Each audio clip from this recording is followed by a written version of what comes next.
Sisi tukiwa chama ya UDA, leo UDA na ODM na wengine wengi tuko broad based.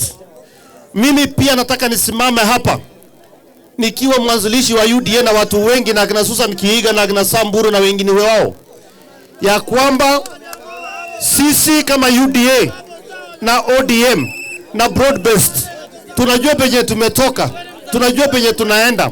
Nataka niambie ndugu zangu wa UDA wenye wanaongea maneno mingi, wachana na watu wa ODM, wapange nyumba yao. Na sisi wote ni kitu moja, na tulikubaliana tukasema sisi ni broad based. Nataka niambie wale wenye wako kwa chama UDA, sitaki kuambia majina yenu, muache kimbelembele na maneno mingi, mnaongea too much. Sisi kama UDA na ODM tukiwa na issue tutakaa chini, au viongozi hao wakae chini, watakubaliana. Mambo ya kusema mnaingilia mambo ya ODM, wachana naye. ODM wamekuja broad based, na tumesema tunajua penye tumetoka na tunajua penye tunaenda na tutakanyagia break. Ama namna gani wananchi? Si ni ukweli? Ama namna gani? Wangapi wanasema tunataka tuunganishe Kenya? Wangapi wanasema tunataka tuunganishe Kenya? Broad based ikae namna hiyo, isikae namna hiyo? Ikae namna hiyo.